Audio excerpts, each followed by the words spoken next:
그럼 이제 모의고사를 봅시다. 제가 나눠준 유인물하고 여러분들이 문제 푼 거랑 같이 좀 보는데, 모의고사 푸는 채점 방식을 좀 바꿔야 될 것 같아. 이번 회차 문제가 어려웠는데 질문을 한 사람밖에 안 해. 그러니까 지금 이제 요 수업의 취지가 여러분들이 채점을 해서 거기 있는 걸 좀 공부를 하고, 그걸 바탕으로 그것 외에 추가적으로 더 알아야 되는 것들, 이런 걸 중심으로 이제 수업을 좀 진행해보자, 이런 취지였는데 질문하는 친구들이 많지가 않아. 그래서 그냥 채점을 학원에서 하고 틀린 거를 거기서 고쳐보고 거기에서 궁금한 거를 질문을 받는 게 더 나은가, 이런 생각도 좀 들기도 합니다. 그러면 시간이 촉박하죠, 그렇죠? 설명하기가. 그러니까 이 공부를 안 해서 문제지, 맞지? 공부를 안 해서.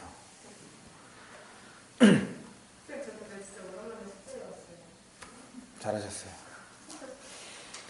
봅니다. 지금 제가 나눠드린 유인물을 보면 제일 위에 숫자 써있는 건 등급 컷이에요. 88, 80, 71. 등급 컷이 낫죠? 어려웠다는 얘기고.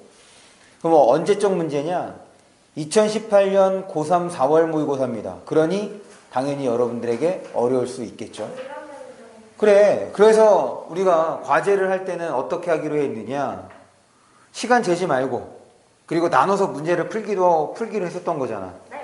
그래서 제대로 한번 되든 안 되든 최대한 할 수 있는 것만큼 해보는 것.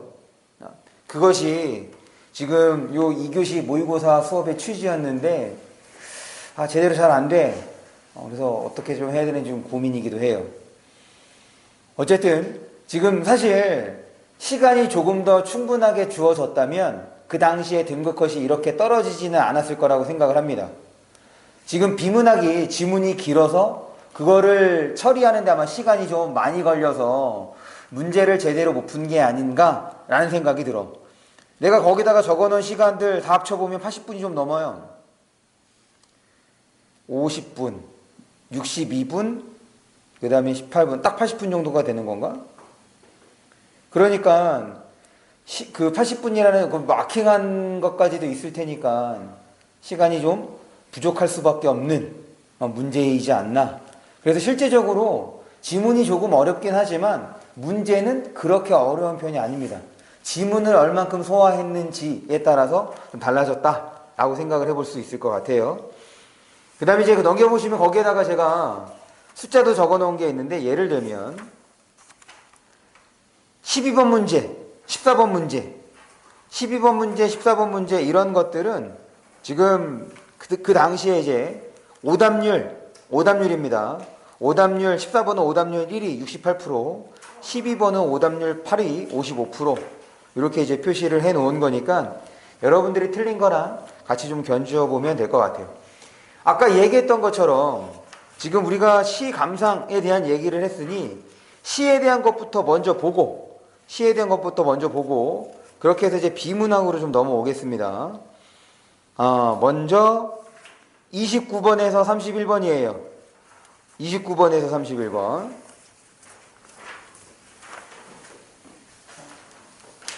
이나가 뭐 질문했었는데.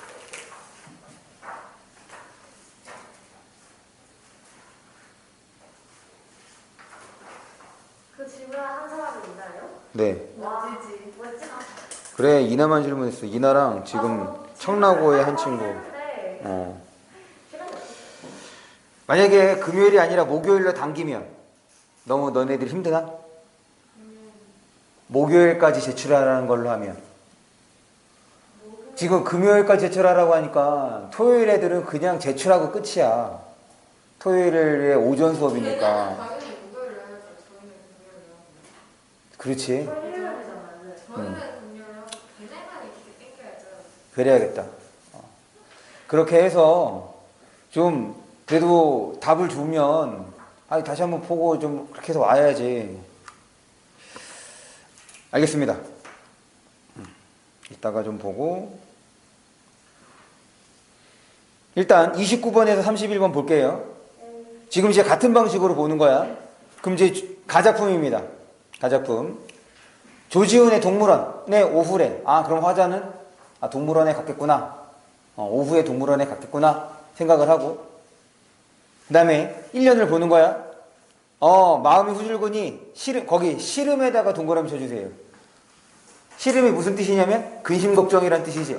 그러면 화자는 부정적 심정에서 동물원을 갔네. 그러면 그럼 동물원에 뭘 하러 갔겠어? 동물을 보러. 그래, 동물을 보러. 그래서 이 시름 젖은 것을 좀 해소하려고 갔을 가능성이 높겠지? 그렇게 생각하고 보는 거야. 동물원으로 간다. 2연. 사람으로 더불어 말할 수 없는 슬픔을 짐승에게라도 하소해야지. 그래. 시름을 풀러 간 거네. 그러면 시름, 슬픔, 뭐 때문에 온 거냐? 난 너를 구경 오진 않았다. 뺨을 부비며 울고 싶은 마음, 혼자서 숨어 앉아 시를 써도, 화자는 시인인가 봐. 시를 써도 읽어줄 사람이 있어야지. 시를 못 쓰나 보다. 네, 농담이에요. 그러니까 얘가 시름, 슬픔, 자신이 시인인데 자신의 시를 읽어줄 사람이 없어서 그런 상황에 처해 있는 거고, 거기서 오는 그런 부정적 감정을 털기 위해서 동물원에 왔는데 결국에는 동물을 보러 온 게 아닌 거지. 지금 2년, 3년 앞부분에도 뭐라고 되어 있어? 나는 너를 구경하러 오진 않았다 라고 되어 있으니까 동물원에 오긴 했으나 동물을 보러 온 건 아니고 이런 마음을 풀러 온 거네. 새창살 앞을 걸어가며 정성스레 써서 모은 시집을 읽는다. 철책 안에 갇힌 것은 나였다. 여기서 전환이네요. 문득 돌아보다 보면 사방에서 창살 틈으로 이방의 짐승들이, 봐봐. 이거는 이제 시점을, 관점 바꾼 거지. 내가 이제 동물원에 가서 동물들을 이제 보고 있는 건데, 물론 여기서는 뭐 보지 않는다고 하지만, 그러면은 창살 너머에 있는 동물을 보는데, 관점을 바꾸면 동물들이 나를 보는 거로도 생각해 볼 수 있는 거지. 됐어? 그러니까 철책 안에 갇힌 것은 나였다. 그럼 이렇게도 생각해 볼 수 있겠네. 지금 내가 시를 써도 다른 사람들이 시를 읽지 못하는 이유가 내가 갇혀있는 상태에서 시를 쓴 것과 같은 어떤 상황이기 때문에 다른 사람들이 내 시를 접하기가 어려울 수도 있는 거 아니야. 그러니까 이렇게 난 갇혀있다 라고 얘기를 하는 거지. 계속 여기 나라 없는 시인이 있다고 속삭이는 소리. 여기 나라 없는. 이것도 이제 근현대사 지식하고 관련돼야죠. 야, 우리가 나라 잃은 적 한 번밖에 없잖아. 그렇지. 일제강점기에 시를 써도 당연히 시를 잘 못 읽어주겠지. 그 시는 이제 일제와 관련된 이야기를 다룰 테니까. 계속 마지막 연입니다. 무인한 동물원의 오후 전도된 위치에서 통곡과도 같은, 통곡은 엉엉 우는 게 통곡이죠. 낙조는 일몰이야. 해가 지는 걸 이제 낙조라고 얘기를 하지. 물들고 있었다. 그래서 지금 이제 오후에 동물원에 가서 자신의 처지도 생각하고 시름을 털려고 했으나 제대로 시름이 털어지지가 않았던 거네. 됐죠? 그 다음 나작품입니다. 김현승, 밤은 영양이 풍부하다. 그렇지. 밤 좋아하죠. 맛있어요. 요새 이제 그 단밤? 약밤이라고 해서 인터넷 파는 거 있는데 요만하게 생겨갖고선 그냥 그 상태로 전자레인지에 한 30초 1분 정도 돌리면 안에서 다 익어서 이제 터져. 그러면 그거 이제 까먹는 거야. 마치 군밤처럼. 왜 가끔 그 고속도로 지나거나 이제 길 막힌 데 지나면 아줌마 아저씨들이 파는 그런 거 먹어본 적 있어? 밤? 그런 식이야. 그런 식으로.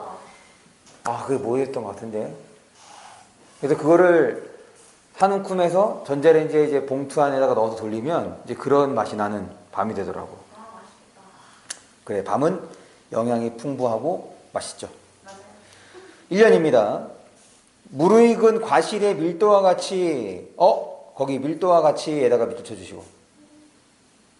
밤의 내부는 달도록 고요하다. 그러니까 여기서의 밤은 그 먹는 밤이 아니라 시간상의 밤을 말하는 것이겠네.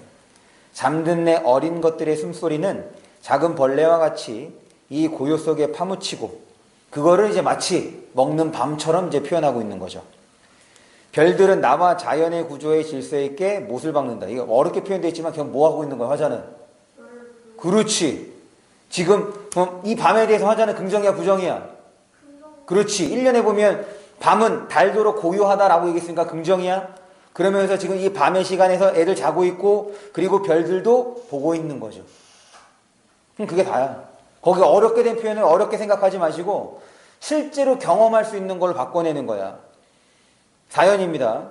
한 시대 안에는 밤과 같이 해체나 분석에는 차라리 무디고 어두운 시인들이 산다. 아, 얘도 시인이네. 그리하여 토의의 시간이 끝나는 곳에서 밤은 상상으로 저들의 나래를 이끌어준다. 아, 지금 화자에게 밤이 긍정적인 건 밤에 뭐 할 수 있기 때문에? 상상할 수 있기 때문에 그런 거네. 꽃들은 떨어져 열매 속에 그 화려한 자태를 감추듯 밤이 나를 상상의 나래를 펼칠 수 있게 해주는 거예요.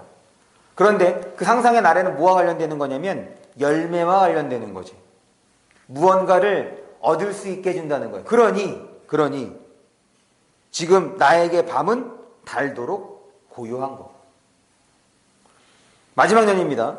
그리하여 시간으로 하여금 새벽을 향하여 이 풍성한 밤의 껍질을 서서히 탈피게 할 줄을 안다. 그래서 지금 밤새 상상하고 새벽까지 지나고 있는 거네요. 그래서 화자에게 밤이 어떤 것인지를 드러낸 작품. 그걸로 끝인 거죠. 됐죠? 여기 넘어갑니다.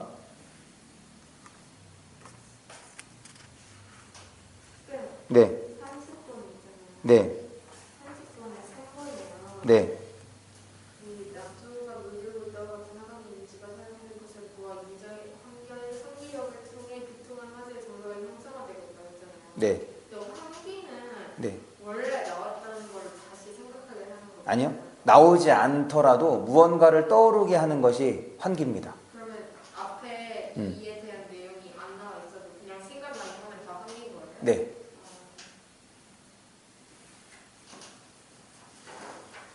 근데 왜 환기라는 말이 연상이라는 말이랑 비슷한 거 아니에요? 네, 맞아요. 무언가를 이제 떠오르게 하는 것. 근데 우리가 일상적으로 쓸 때는 이제 분위기를 바꿀 때를 이제 환기라고 얘기를 하지. 네. 그럼 봐봐. 무언가를 떠올린다가 지금에 있던 상황하고 물론 관련될 수 있는 거긴 하지만 달라지는 거지. 네. 그래서 환기라는 말을 쓰는 거예요. 그럼 여기 넘어가도 될까요? 네. 그 다음에 지금 이제 현대시를 봤으니 이어서 고전시가를 볼게요. 네, 37번에서 41번입니다.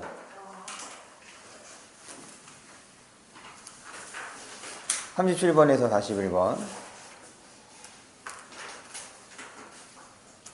일단 지금 고전시가도 얘랑 똑같아.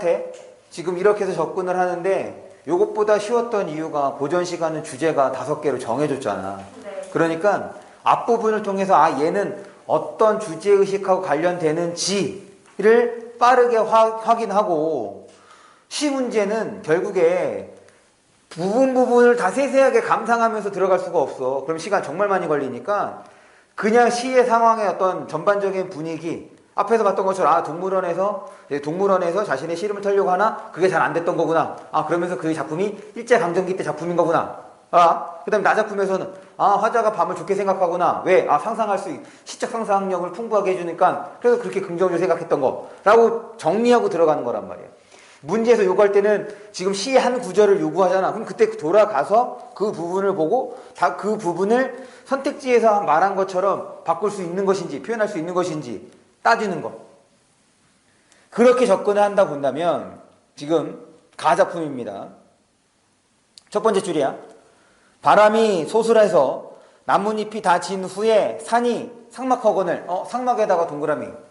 삭막하다고 했으니 일단 분위기는 좋아 보여 안 좋아 보여? 그렇지, 부정적이야. 계속 겨울이 좋아부려 백설을 내리니 그 눈 내리는 거네요. 수많은 산봉우리 골짜기가 경요굴이 되었거늘. 경요굴이 뭔지 몰라. 그럼 뭐 어때? 그냥 건너뛰어. 눈썹을 찡그리며 어깨를 으쓱하고 눈을 높이 드니 가없는 끝없는 설경. 설경은 이제 눈이 내린 풍경을 설경이라고 하죠. 설경 거기다 다시 물결 표시. 시의 제재가 되었으니 시의 제재가 됐대. 그럼 그 모습이 어떻다는 거야? 아름답다. 그렇지. 시로 쓸 만큼 아름답다가 되는 거죠. 앞에서 삭막하다고 했는데 눈이 와서 지금 아름다워진 거구나.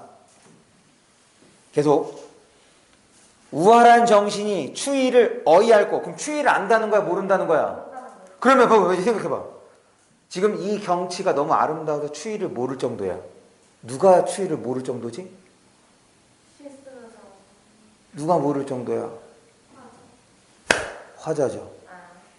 맞지? 화자란 말이야. 그런데 38번 문제 봅니다.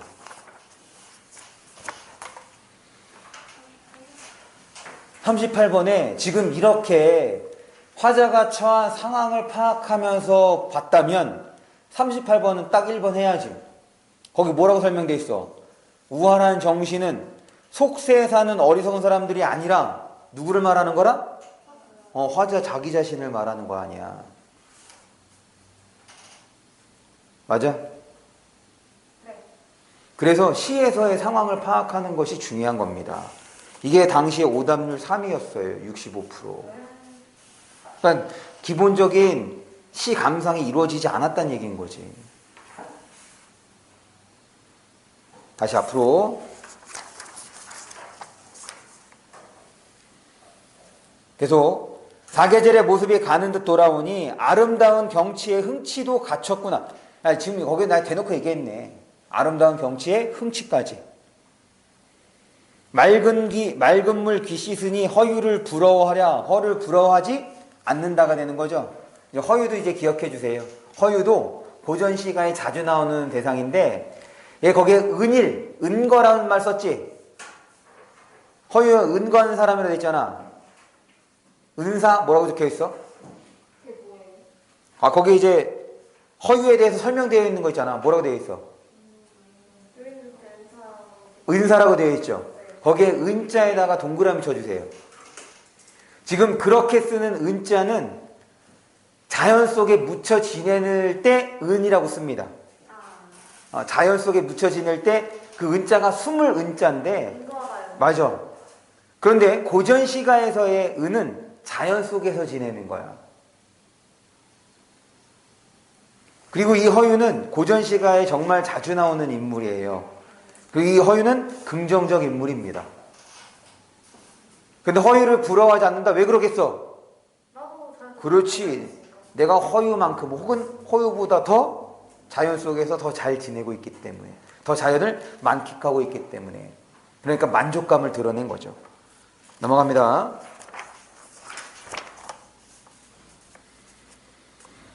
낚싯배. 고전 시가에서 낚시는 무조건 뭐였어? 자연을 즐기는 행위야. 그러니까 얘는 그냥 자연치나 자연을 즐기는 것. 그러니 이제 모두 생각해 보면 돼. 자연치나 나왔으니까 속세에 대한 부정적 인식이 있는지 없는지 따져야죠. 그럴 때 이 작품에는 속세에 대한 부정적 인식이 나옵니다. 찾으세요. 속세에 대한 부정적 인식이 나와요. 찾습니다. 이거 아니에요? 공명을 생각하며 빈천을 서러워한다. 그 부분이죠. 공명을 생각하며 빈천을 서러워할까? 공명을 생각하며 빈천을 서러워하지 않는다는 거지. 그럼 공명은 어디에서 관련되는 거예요? 속세에 해당하는 거죠. 부기공명인 거니까. 얘는 출세와 관련되는 거야. 그래서 그 부분을 통해서 지금 속세에 대한 부정적 인식, 공명을 생각지 않는다는 거. 그 다음에 A의 별천지 나오죠. 이 별천지는 이상세계라는 뜻입니다. 이상세계라는 뜻이야. 별천지는 이상세계라는 이상향이야. 이상향. 그러니까 이 별천지는 나밖에 누가 아는가? 지금 이곳 자기밖에 아는 사람이 없다, 이렇게 되는 거지. 그리고 이곳에 대해서 별천지라고 인식을 하고 있으니까. 그 다음에 나작품을 봅니다. 나작품은 우리가 봤던 것보다는 좀 더 쉬워요. 읽습니다. 맑은 하늘 달 발건을 일장 금, 거기 금에다가 동그라미 쳐주세요. 이때 말하는 금자는 가야금, 검은고, 악기야. 화자는 지금 연주하고 있네. 난간은 다 알죠? 베란다야. 난간. 난간에 기대 앉아 노래를 타니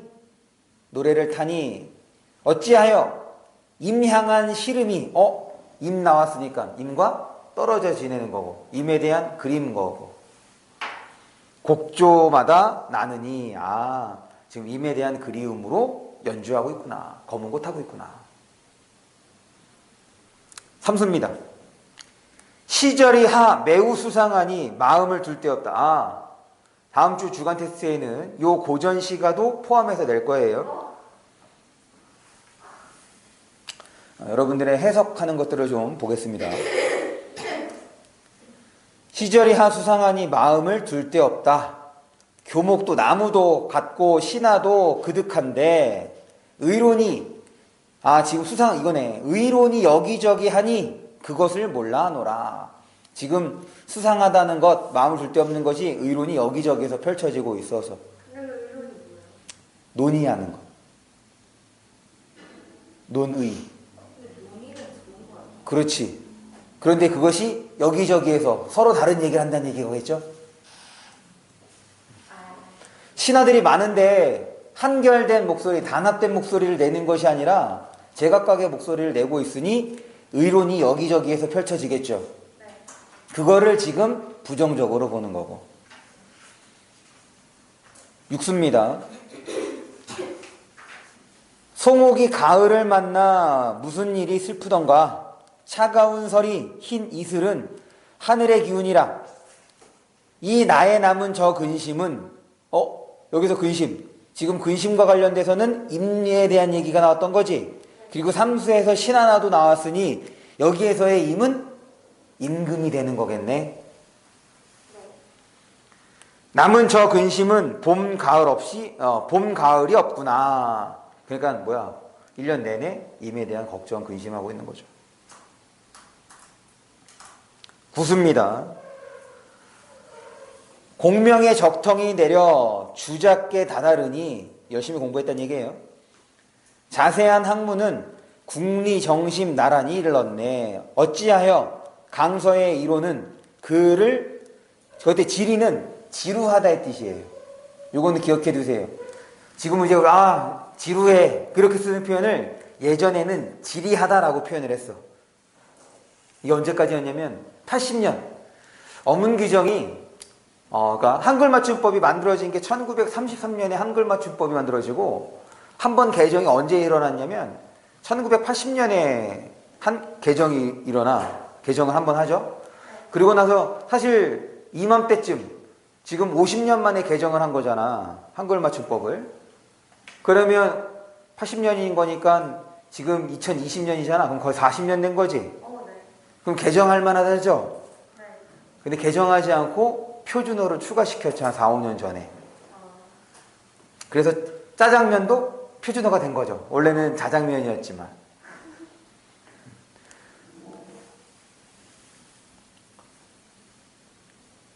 그래서 그 전에 개정하기 전에는 지리하다라고 썼어. 그리고 이제 개정하고 이후에는 지루하다라고 말을 쓰는 겁니다. 계속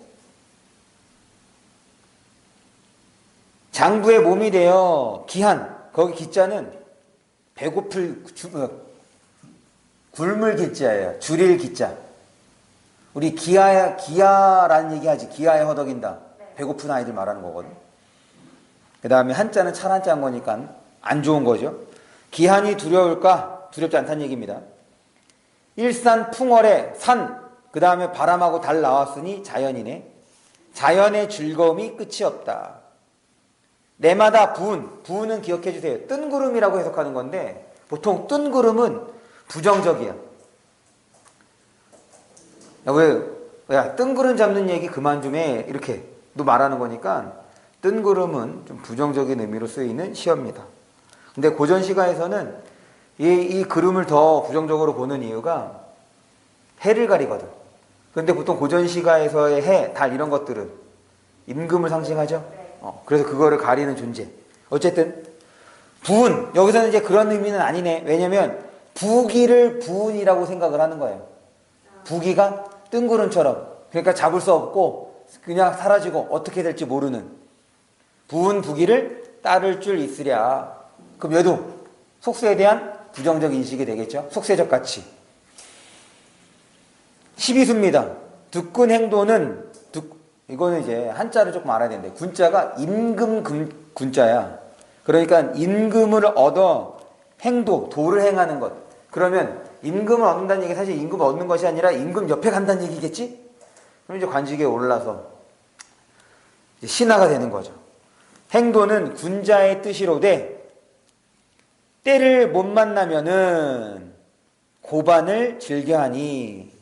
고반은 뭐라고 설명되어 있어? 풍류를 즐긴대. 넉넉한 솔바람에 달보기야 나뿐인가 하노라. 그래서 지금 관직에 나갈 시기는 아니다. 혹은 그럼 왜냐면 때를 안다고 얘기했는 거니까 앞에서도 막 어땠어? 신하들이 많은데 막 이 얘기 저 얘기 막 했던 거지.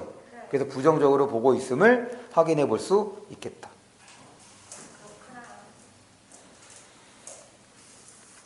그래서 그게 지금 이제 39번 하고 40번 이제 바로 그거 아니죠. 39번이구나. 39번이 이제 그런 얘기들이 각각의 그 작품들에서 나타났습니다.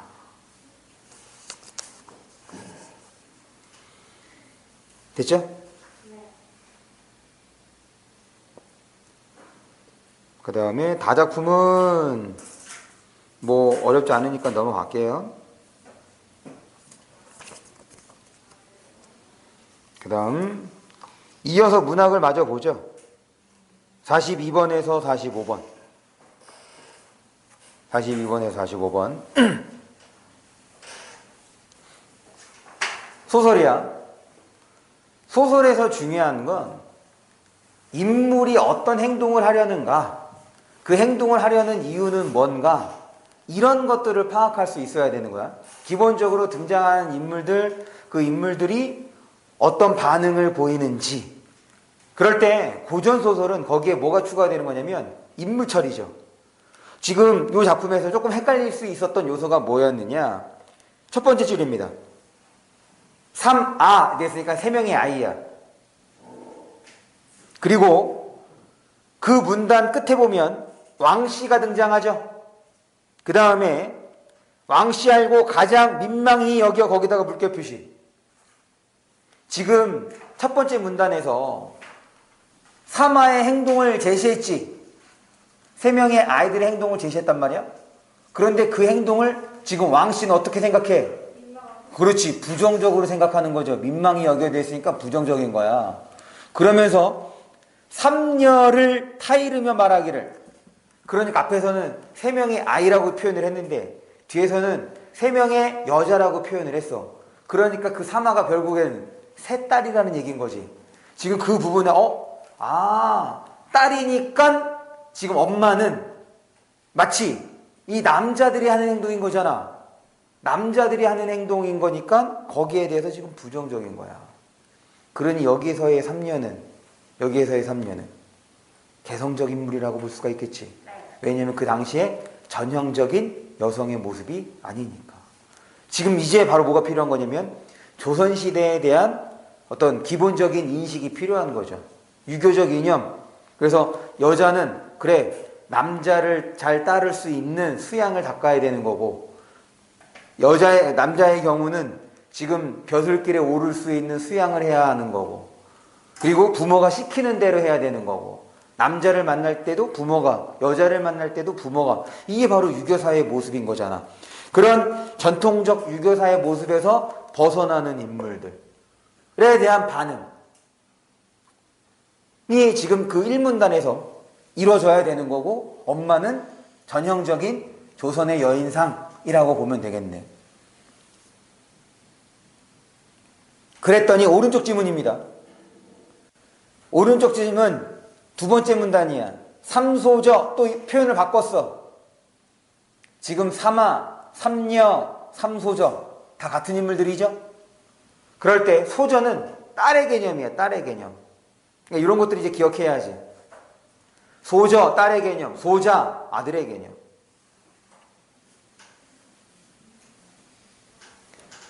계속 지금 삼소저 이 말을 듣고 대경 크게 놀라 죄송하다며 사죄하며 말하기를, 이제 거기가 중요한 거야. 왜 중요하냐면 엄마는 그럴 수 있어, 맞지? 엄마는 그럴 수 있어서 지금 그걸 지적했어. 그럴 때 딸들의 반응인 거야. 엄마의 얘기를 수용을 하느냐 아니면 거부를 하느냐. 거기서 어때? 수용에 거부해? 거부하죠. 엄마의 그 말들을 거부하는데 두 가지 이유를 들어서 거부를 합니다. 하나는 이게 바로 고사를 인용한 거지. 예전에 벌어졌던 옛날의 당태종의 누이. 이유를 들어서 당태종의 누이가 했던 것처럼. 또 하나는 하물며입니다. 지금 이제 삼소저가 얘기하는 거 끝부분이야. 밑에서 두 번째 줄. 하물며 방금 천하가 크게 어지러운데 지금 세상도 시끄러워.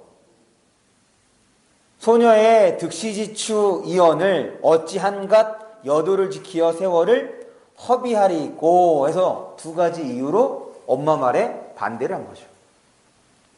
그랬더니 어떻게 돼? 난리가 난 거지. 왜? 엄마가 이런 생각을 갖고 있으면 당연히 아빠도 이런 생각을 갖고 있을 가능성이 높은 거 아니야. 그래서 거기에 누가 등장하느냐? 유생이 등장하죠. 유생 찾았어? 네. 유생에다가 한번 동그라미 쳐주고, 요것도 이제 기억합니다. 뭘 기억하냐면 보통 여자를 얘기할 때는 성 다음에 랑자를 써. 최랑, 박랑. 그런데 남자일 때는 생자를 씁니다. 날생자. 지금 유생 이런 것처럼. 그럼 어떻게 해석하는 거냐면 최랑, 유생 이런 거는 그냥 최씨 혹은 유씨 정도로 봐주시면 돼요. 다만 생은 남자를, 랑은 여자를. 그런데 이 랑자가 남자를 말할 때 쓰기도 해. 예를 들면 낭군님.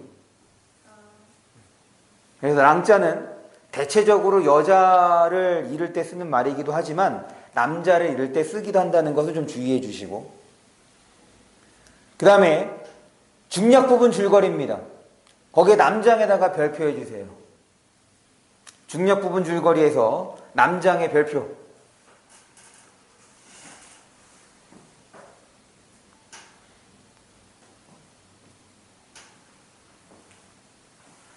왜 남장이 중요하냐면 지금 여기에서 이 3녀, 이 3명의 여성들이 지금 그 당시에 인식하고는 다른 생각을 지니고 있잖아. 그 다음에 나름대로 공부도 했단 말이지. 그런 자신의 능력을 펼치기 위해서는 아직 사회는 여자의 사회 진출을 공식적으로 허용하지 않단 말이야. 그러니까 여자들이 자신의 능력을 발휘하기 위해서 어쩔 수 없이 뭘 할 수밖에 없어? 남장을 할 수밖에 없어. 그래서 남장은 양면적 속성을 지닙니다. 하나는 여성의 능력을 드러낼 수 있는 수단이야. 근데 또 한편으로는 한계죠. 그 사회의 한계를 보여주는 거야. 남장을 해야만 능력을 드러낼 수 있어. 남장을 못하면 능력을 드러낼 수 없는 거지. 남장 기억해 주시고, 남장을 하고 가출한 삼소저. 출가가 아니라 가출이네. 야, 그런 집에서 이제 못 견디고 이제 뛰쳐나온 거지 뭐. 최한, 최진, 최경 형제를 맺는다. 전원도사에게 수행을 마친 육인은 조광윤을 찾아 섬기기로 한다. 그래서 지금 한 편이 된 거죠. 삼소저, 그 다음에 그 최씨 삼형제, 그리고 조광윤. 한편 북군이 변방을 침노하자 육인과 조광윤은 침범한 거지. 그럼 북군은 얘네들에게 적이야, 아군이야? 적이야, 아군이야? 이 북군은 침노가 무슨 뜻이야? 침범이야, 침범. 원양성을 뺏기 위한 전투를 벌인다 했으니까 지금 북군은 적군이 되는 거죠. 지금 이 중략 부분 줄거리를 통해서 그런 것들을 이제 확인하면 되겠다. 그럴 때 지금 이제 그 육인이 의논을 하는데 최환이 말하는 것, 최환이 명주랑 이제 팀을 이루는 거죠. 그래서 계책을 실행하러 어디니? 원양성에 가서 이제 얘기를 하는데, 그 장면에서 이제 중요한 건 뭐냐면, 이제 얘네 둘이야 속이려고 온 거야. 그럴 때입니다. 그럴 때 지금 장임은 이 말을 믿어 안 믿어? 장임은 믿죠. 그리고 장임에 반대되는 의견을 내는 사람도 있지. 누구냐면 원견입니다. 거기에서는 장임하고 원견에 대해서 처리를 해주시고, 다음 페이지예요.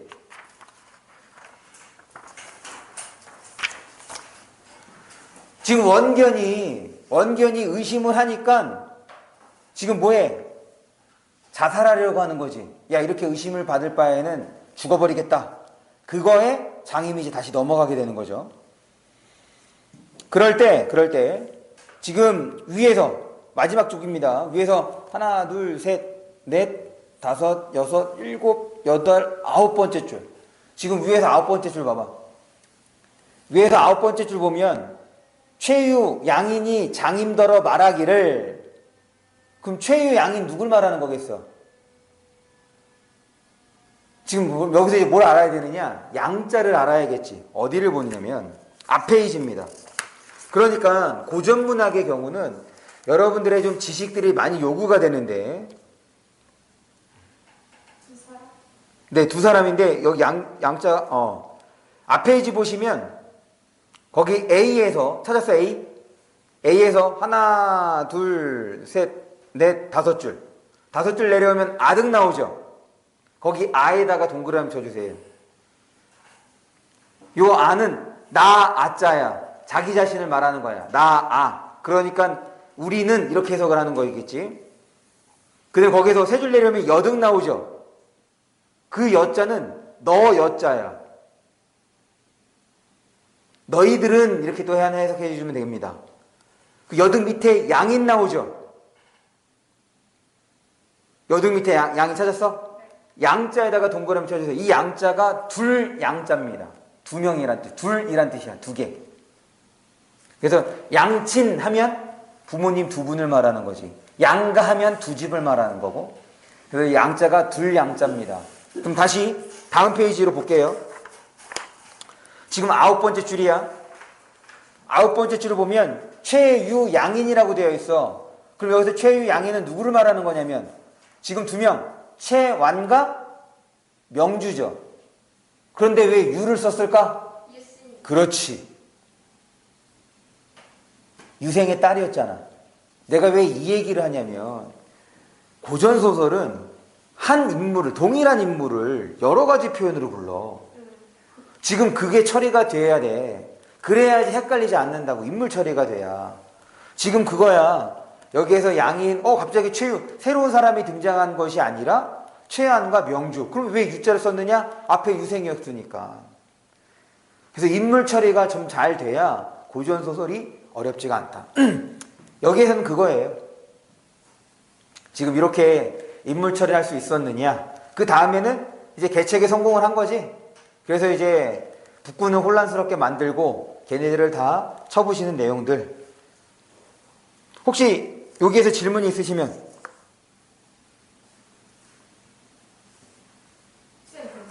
네. 네. 왕씨는 부인이라는 말이 나옵니다. 어디에 보냐면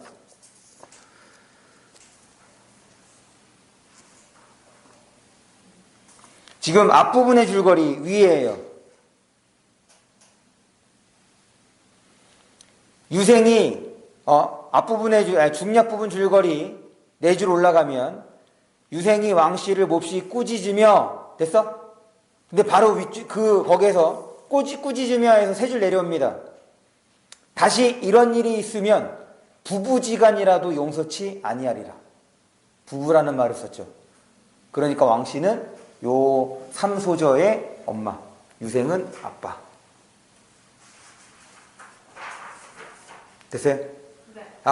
고전소설은 인물 처리가 중요해. 그러니까 그러려면 최소한의 어휘력이 받침이 돼야 돼. 그냥 아 이해했다 이런 장면이구나 끝이 아니라 지금 제가 얘기해 주는 것들은 자주 나오는 것들이니까 여러분들이 외워야 되는 거야. 그러면 현대소설 볼게요.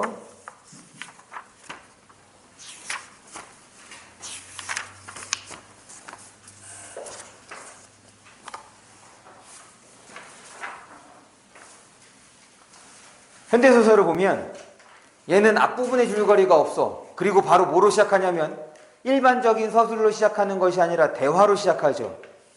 그러면 거기서 뭘 해야 되느냐? 그거를 말하는 사람을 구분해야 돼. 지금 거기에 등장하는 인물이 두 번째 줄 보니까 박일상, 그리고 여섯 번째 줄 보니까 필준이 댁. 지금 그 대화는 박일상과 필준이 댁의 대화란 말이야. 그러면 누가 박일상이고 누가 필준이 댁에 말하는 것인지를 옆에다가 써보세요. 지금 거기에 어디까지냐면 니은 있는 데까지입니다. 니은 있는 데까지 누가 박일상이고 누가 필준이 댁인지를 써보세요.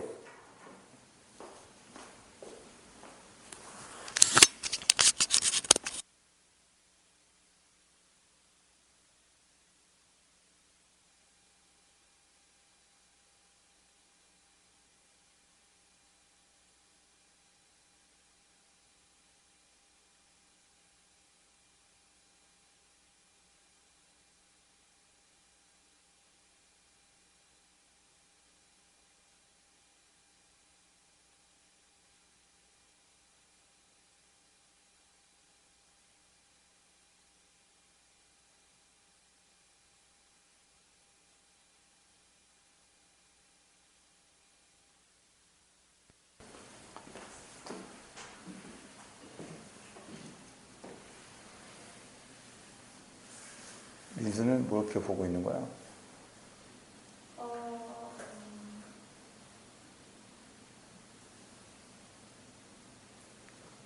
수능 일주일 남았어요. 얼마 안 남지 않아요? 수능? 11월에 오지 않아요? 네, 11월 18일에 수능이에요. 한 달 좀 적게 남았어요. 11월 18일. 고3 완전 바쁘고. 근데 고3 때 공부 제일 안 한대요. 맞아요. 진짜요? 왜 안 해요? 포기를 한 거지. 왜냐면 1학기 때까지 내신이 반영이 안 되잖아. 그러면 내가 내신이 예를 들어서 4, 5등급이야? 그럼 한 등급 올려서 갈 수 있는 대학들 생각해보면 뭐 그렇게 막 뛰어나거나 막 갈 만한 그런 대학들은 아닐 수 있잖아. 그러니까 그냥 공부 안 하는 거지. 있잖아요. 청라에서요. 그 회원이든 소원이든 청라든 내신이 후반때여도 1절 때는 다 이소로 가요. 당연하죠.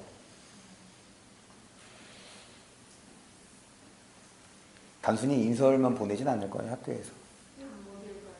더 좋은 데를 보내지. 아, 1점 후반 때 막 1.8, 1.9에서 전달 됐어요. 그럼요.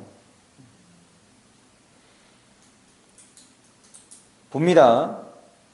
첫 번째, 아주머니슈라고 얘기를 했으니 걔는 박일성이 되겠죠? 수고하셨습니다는 이제 필준이 되게 되겠고, 다시 수고할 거 있습니까? 박일성. 그런데 학고방은 꼭 헐라는 건지요? 필준이 때. 그렇기는 하지만 내게 맡기고 가시구려. 요것인 박일성. 가긴 어딜 가요? 필준이. 그런데 그 다음이야. 언성을 누겨 사정을 하였다. 혼자서는 그나마 할 수 있어요. 작자만 나서면 팔아버릴까 하는데 이것도 필준이. 글쎄 얼마 받으시게? 박일성. 15만 원 받을까 해요? 필준이. 그 다음에 니은은 세금은 언제 올릴지 모르고 15만 원 어림도 없습니다. 박일성. 그렇게 해서 이렇게 인물 처리가 돼야 돼. 그럴 때 이 필준이 댁은 박일성에 대해서 어떤 반응인 거야? 긍정의 반응이야? 부정의 반응이야? 부정의 반응인데 그거를 겉으로 드러내는 건 아니죠. 다만 그 서술을 통해서 지금 박일성을 부정적으로 생각하고 있는 거구나. 다시. 소설이 됐든 시가 됐든 시에서는 화자의 반응, 소설에서는 인물의 반응이야. 등장하는 인물들에 대해서 어떻게 생각하는지를 생각하면서 그 장면을 처리해 주는 것이 좋겠고, 그럴 때 지금 박일성은 그 학고방을 원하는 거지. 그런데 이제 필준이 댁은 그거를 알고선 박일성에게 주고 싶지 않은 거고, 그러니 중략 부분 줄거리 다음에 바로 그런 일이 벌어지는 거죠. 누가 고자질해?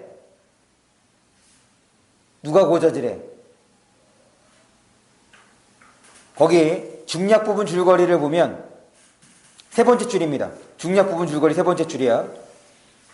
학고방을 탐내던 박일성 반장 내외가 꼬지른 거죠. 그래서 지금 들통나게 되는 거고. 그래서 오른쪽 지문입니다. 밑에서 세 번째 줄. 이놈의 원수를 어떻게 갚니? 라고 이제 얘기를 하는 거. 됐죠? 그래서 얘는 이렇게 내용을 정리해 주시면 됩니다. 그 다음 비문학을 좀 보죠.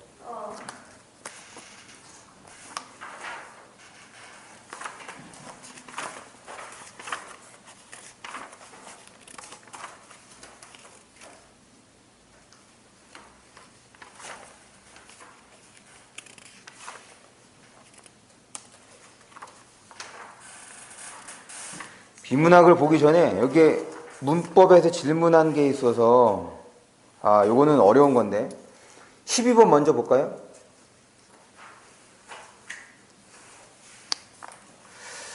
요거는 문법에 대한 종합적 지식이 있어야 돼. 일단 어근이 나왔고 그 다음에 어근 두 개가 결합하고 난 다음에 접사가 붙는 경우라고 얘기를 했으니 먼저 어근과 접사로 나눠야 돼. 그러고 난 다음에 그 어근이 어근 두 개로 되어 있는 것인지를 알아야 되는 거고, 그럴 때 니은입니다. 접사가 결합되어 어근의 품사가 변하는 경우, 그러니까 그 어근의 품사와 접사가 결합하고 난 다음에 품사가 같은지 다른지까지도 따져봐야 되는 거죠.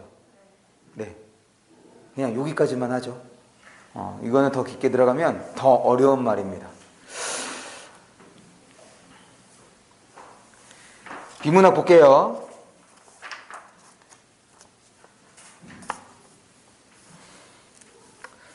첫 번째 지문이 비문학 16에서 20번.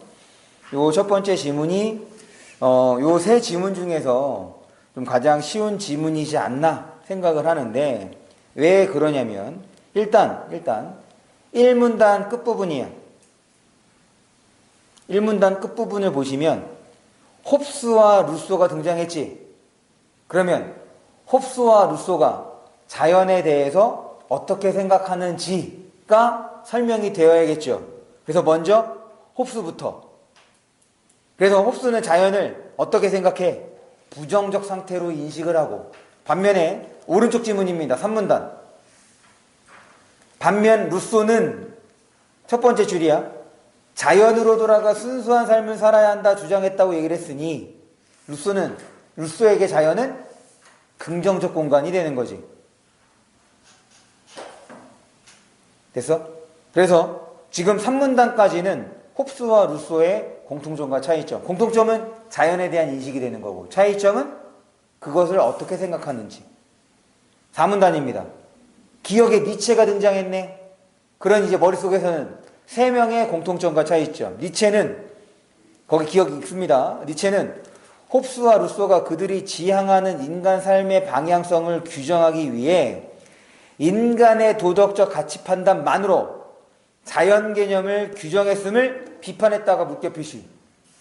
비판했다고 얘기를 했으니 니체의 경우는 홉스랑 루소를 둘 다 깐 거죠. 근데 뭘 깐 거야?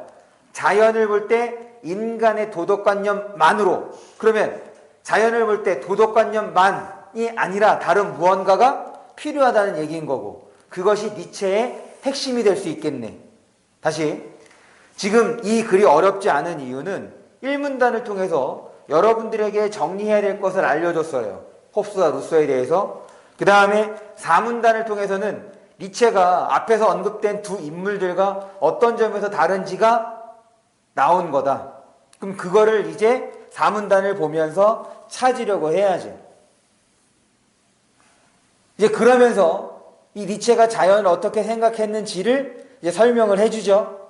마찬가지 니체도 자연을 긍정으로 봐, 부정으로 봐.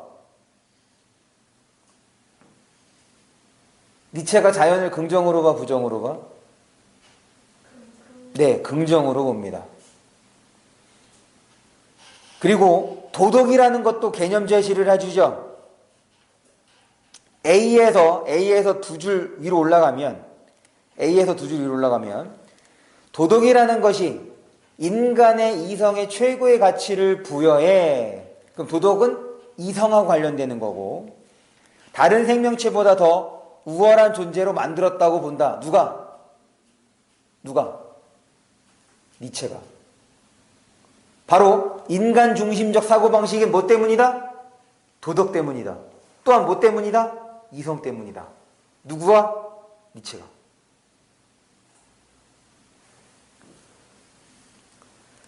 그래서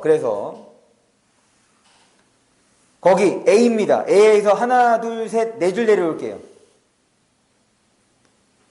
네 줄 내려오면 세 줄 내려올까? 네. 자연을 인간과 분리된 존재로 대상화하면서 자연의 일부로서 인간이 지닌 본능, 본능에다가 동그라미 쳐주세요. 이 본능은 뭐랑 대비되는 표현이겠어? 이성하고 대비되는 표현이죠. 본능을 따르는 활력이 억압당하고 뭐 때문에? 이성 때문에. 축소되었다고 니체는 생각했다. 그래서 뭘 하자? 활력을 찾자는 거야. 그럼 이 활력은 뭐와 관련되는 거야? 본능하고 관련된 활력인 거야. 그것이 이제 오문단에서 설명이 되는 거죠. 그래서 오문단 두 번째 줄입니다. 인간의 육체에 주목하였다. 그리고 이 육체는 세 번째 줄이 끝이야. 이성적 활동을 방해한다고 본 것과 달리 자연의 활력이 분명하게 발현되는 육체다. 그래서 육체를 중심으로 인간의 삶을 자연 속에서 고양시키고자 한 것이 바로 이제 니체. 이렇게 이제 정리가 되면 되겠다. 그래서 이 글은 홉스, 루소, 니체의 자연에 대한 생각 혹은 이성에 대한 생각, 그 다음에 본능, 몸에 대한 생각, 이렇게 내용들을 정리해 주시면 되겠습니다.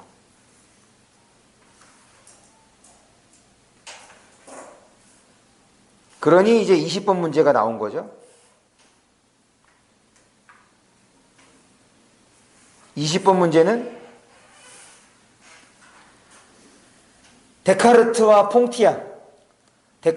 메를로 퐁티가 몸에 대해서 어떤 인식을 지녔고, 지금 몸에 대해서 인식을 보여준 것이 지금 이제 앞에 있던 그 홉스, 루소의 경우는 이성을 중심에 여겼기 때문에 몸을 부정적으로 생각했던 반면에 니체는 그렇지 않았다는 것을 파악해보는 문제가 이제 20번 문제가 되는 겁니다. 넘어갈게요.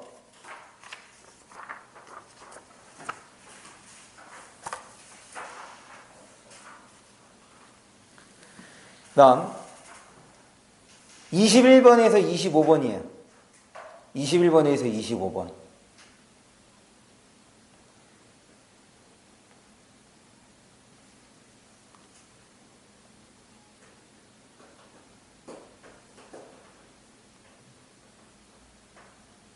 아, 21번에서 25번을 보면 지금 1문단에서 질문의 형식을 다루면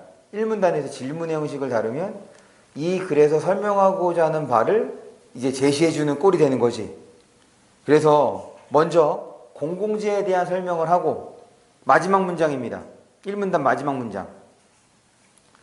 그렇다면 공공재의 적정량은 어떻게 정해질까?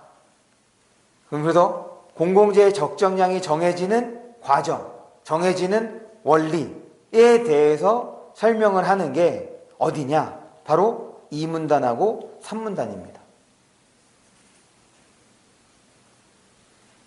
일종의 배경 지식인 거지. 다시 지금 1문단의 흐름을 봐. 우리가 이제 비문학 독서를 푼다는 얘기는, 읽는다는 얘기는 글의 흐름, 글의 구조를 파악하는 거, 거기에 나오는 모든 내용을 다 기억할 수가 없으니 흐름과 구조와 관련해서 핵심적인 내용이 무엇일지를 파악하는 거란 말이야. 그럴 때 지금 질문의 형식을 던져주는 건 쉬운 글이죠. 왜냐? 그 질문에 해당하는 답을 찾으면 되니까. 근데 이 지문은 그 질문의 답이 이 3문단에서 끝나는 거예요. 그러니 4문단의 앞부분을 보시면 그런 데가 나왔죠. 그런데 역할이 뭐였어? 전환하는 거란 말이야. 왜? 1문단에서 제시했던 질문에 대한 답이 끝났으니까. 그럴 때 지금 2문단에 나오는 내용, 수요와 공급에 해당하는 거죠. 그 다음에 3문단에 나오는 내용을 잘 정리해 주시면 되겠다. 이렇게 얘기하면 너희들이 어려워하겠죠? 요거는 기억해 주세요. 2문단에 보시면 가격이 높을수록, 두 번째 줄입니다. 가격이 높을수록 수요량은 줄어들고 공급량은 늘어난다. 그래서 수요 곡선은 우하향. 그래서 밑에 있는 그림을 보시면 바로 D가 수요 곡선이 되고, 그 다음에 공급 곡선은 우상향, 오른쪽으로 갈수록 올라간다는 얘기인 거지. 그거는 그 수직선, 아니 뭐라고 해야 되지? 직선 S가 되는 거야. 그럴 때 3문단을 보면 3문단은 공공재에 대한 얘기를 하죠. 공공재는 해서 그 3문단입니다. 네 번째 줄이야.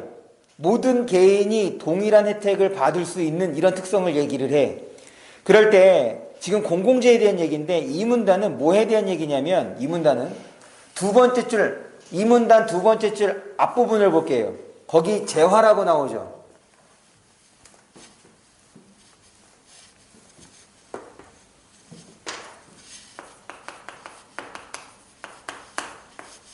재화는 두 가지가 있는 거야. 이건 어떻게 할 수 있냐면 21번 문제. 지금 먼저 공공재 얘기했어. 21번에는 뭐 나왔어? 사유재가 나왔네.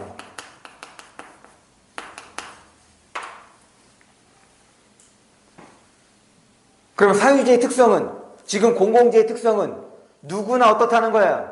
누구나 동일한 혜택이래. 그래서 그래프를 그렇게 그려놓은 거야. 반면에 21번 봅니다. 사유재는 한 개인의 소비가 타인의 소비를 제한하기 때문에, 무슨 말이냐면 지금 내가 생산할 수 있는 휴대폰이, 스마트폰이 4대야. 그런데 여기에는 5명이 스마트폰을 모두 원해. 그럼 4대밖에 없어. 한 명은 살 수 있어, 없어? 못 산다는 얘기인 거죠. 그겁니다. 그게 바로 소비를 제한한다는 거야. 그래서 지금 본문 A 구간에서 그려진 그림, 그래프랑 지금 21번 문제 보기에서 그려진 그래프가 그렇게 차이가 나는 거예요. 사실 21번 문제는 어려운 게 아니에요. 이거는 거기에 나오는 내용을 직접적으로 활용하는 것이 아니라 그냥 그래프를 보는 거거든. 이건 2번 보자마자 답을 해야 돼. 2번에 볼까? A의 수요자들과 달리 보기 DA의 수요자와 DB의 수요자는, DA는 지금 가격이 얼마래? P래. P일 때 공급량, 수요량. 그때 이제 P일 때 공급량, 수요량 같은 거지. Q1. 그 다음에 DBE는 Q2, Q2가 되는 거고. Q는 DS가 만나는 점에서 만나는 점인 거잖아. 그런데 여기서 물어본 건 D를 물어본 것이 아니라 DA와 DB를 물어본 거니까. 그래서 얘는 이런 그래프를 볼 수 있는지를 묻는 문제라고 할 수가 있겠다. 계속 A 구간입니다. A 구간에 보시면 지불 용이액이라는 표현이 나와. 어렵게 설명이 되어 있지만 지금 거기에 대해서 내가 얼만큼 만족하느냐죠. 나는 더 큰 만족을 얻어. 그러면은 더 큰 금액을 지불해도 좋아. 이게 지불 용이액이잖아. 그것 때문에 지금 이 공공재에 대해서 차이가 발생한다는 얘기인 거지. 그거와 관련되는 것이 사문단. 사람마다 다르다. 돌아가는 혜택이 사람마다 다르게 느낄 수 있다. 그래서 클라크 조세 방식이 이제 사문단에서 설명이 되는데, 그럴 때 여기에서의 핵심은 바로 오문단입니다. 오문단이 핵심이야. 왜냐? 지금 1문단에서의 질문은 3문단에서 끝났어. 그래서 4문단에서 이제 새로운 얘기가 나온 거야. 그럴 때 그 내용이 적용되는 사례가 바로 5문단의 사례죠. 5문단이 이해가 됐어야 여기에 있는 지문을 이해했다 볼 수 있겠다. 5문단이 이해가 됐어야.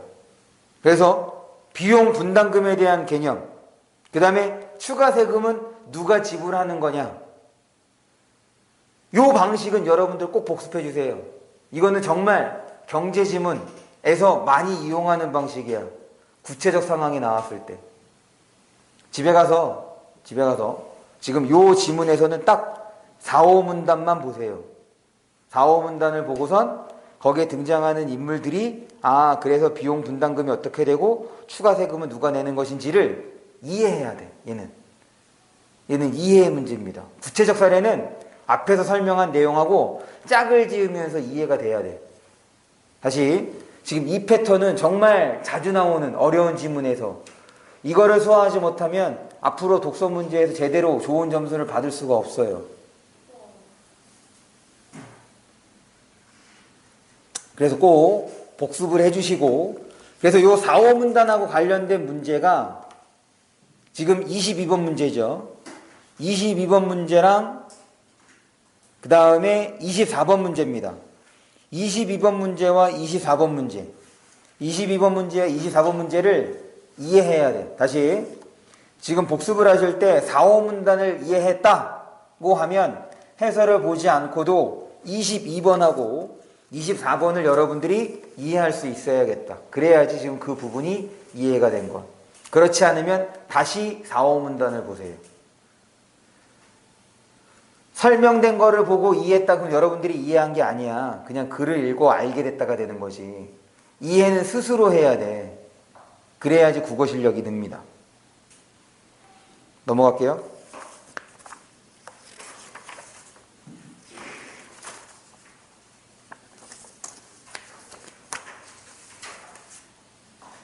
(32번에서) (36번)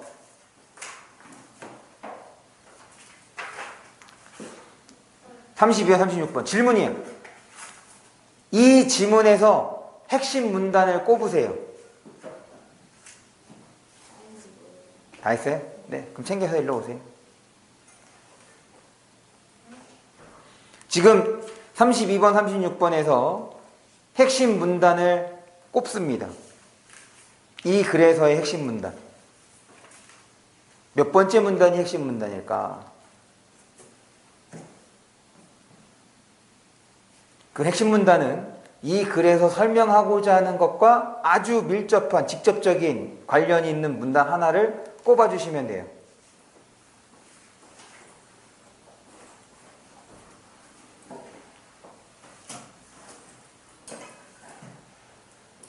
미니야, 요 뒷부분 영상 보내드릴 테니까 보고선 좀 공부를 해 오셔야 돼요.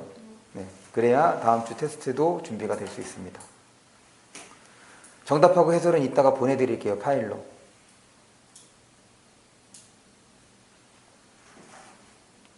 다시 32번에서 36번이에요.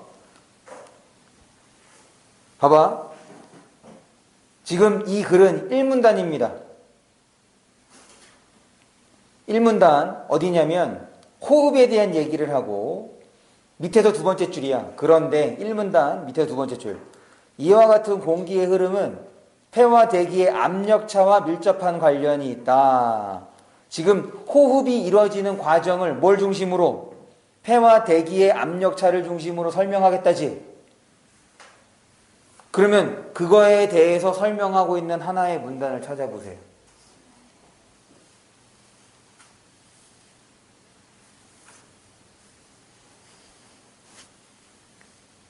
호흡이 이루어지는 과정. 그것이 압력차와 관련된 거. 그리고 중간중간에 그거를 이루는 과정에 대한 설명들이 좀 들어 있습니다.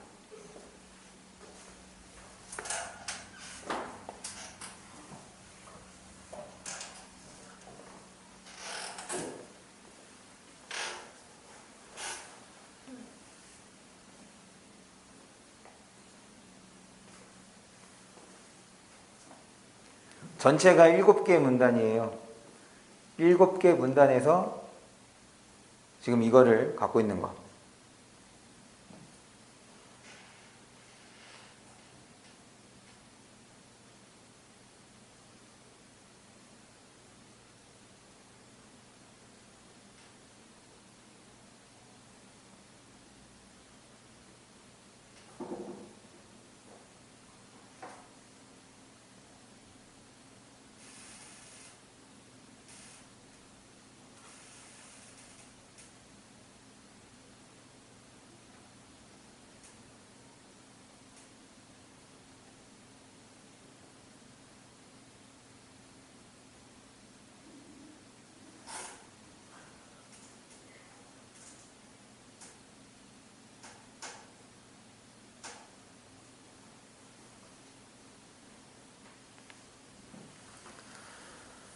바로 어디냐면 지금 폐와 대기의 압력차와 관련되는 얘기가 일단 4문단을 보시면 4문단의 첫 번째 줄 끝입니다. 공기의 흐름이 발생하는 원리는 부피가 증가하면 기체 압력이 감소가 되고 거기에서 세 줄 내려올게요. 끝에.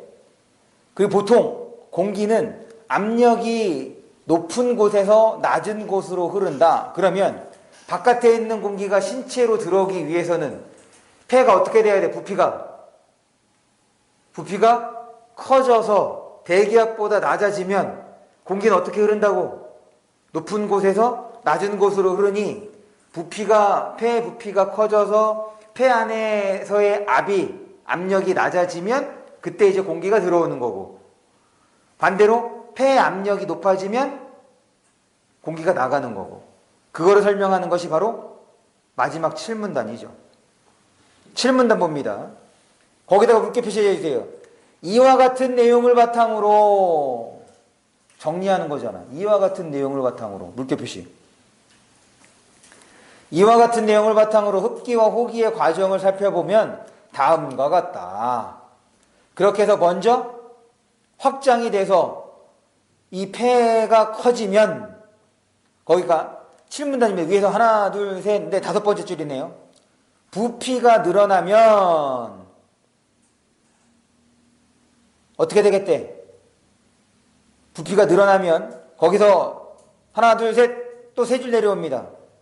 그 결과 폐포압은 대기압에 비해 감소함으로 이제 공기가 들어오는 거지. 그러다가 밑에서 여섯 번째 줄입니다. 밑에서 여섯 번째 줄. 흡기 끝에는 공기의 흐름이 없고 폐의 부피는 최대가 된다.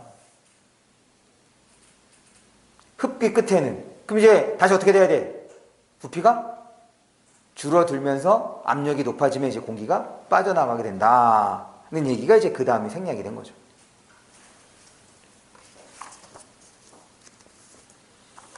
그래서 지금 오답률 2위인 거 볼게요. 34번. 기억 미음에 대한 이해로 적절하지 않은 것 해서 3번 선택지 보시면 디귿이야. 표를 보면 디귿이니까 어디에 해당돼? 흡기의 끝이지. 흡기의 끝은 폐의 상태가 가장 큰 상태. 공기의 흐름은 멈춘 상태. 그런데 3번 선택지를 보면 부피가 작은 지점이라고 되어 있죠. 그래서 34번에 3번이 틀린 거.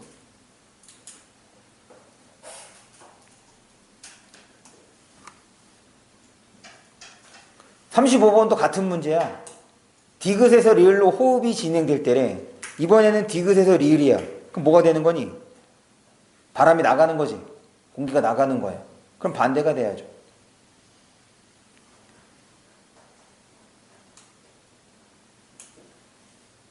그 다음 다시 본문을 좀 봅니다. 우리가 아직 1학년이니까 1학년 선에서 만약에 이제 이런 지문을 봤을 때야, 이런 지문을 봤을 때 중간중간에 끊어서 처리할 거는 좀 처리해 주세요. 무슨 말이냐면 이 문단의 첫 번째 줄을 봅니다. 이 문단의 첫 번째 줄을 보면 이를 이해하기 위해서 먼저 구성 요소를 살펴보겠대. 그래서 지금 어디까지가 구성 요소에 대한 설명이냐면 3문단까지가 구성 요소에 대한 설명이죠. 그러면 지금 이 3문단을 읽고 해결할 수 있는 문제를 해결하는 거야. 왜냐면 얘는 직접적으로 이 호흡하고 관련이 돼, 안 돼?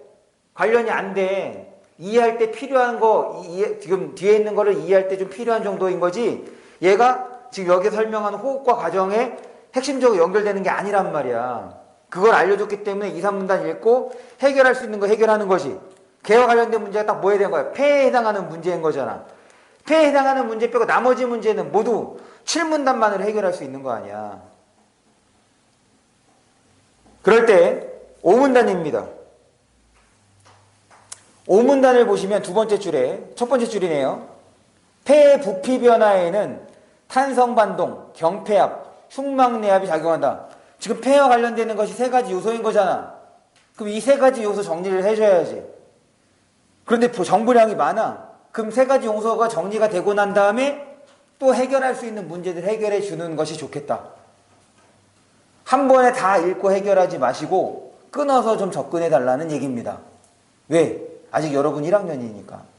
얘는 3학년 지문이고 3학년 지문치고는 좀 그 지문도 길잖아. 정보량도 많고 한 번에 처리 못해.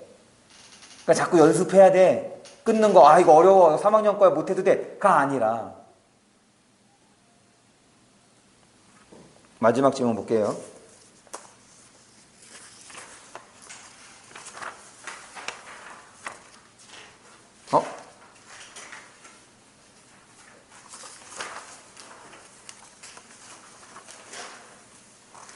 내가 지금 뭐 하나 설명 안 했나? 네?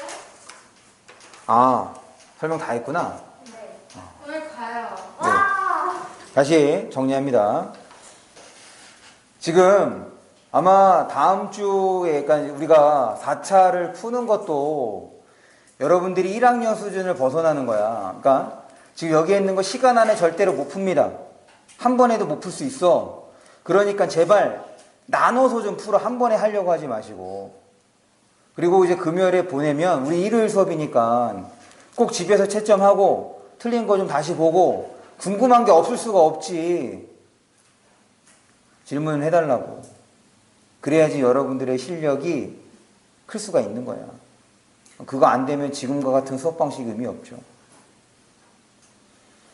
그 다음에 다음 주 테스트에는 지금 여기 3회에 있는 고전시가도 활용한다고 얘기를 했어요. 해석하는 걸 좀 볼 겁니다. 고전시가, 여기에 있는 고전시가 좀 공부해 주시고 그렇게 해서 정리해 주시면 되겠습니다. 네, 오늘은 일찍 끝났으니까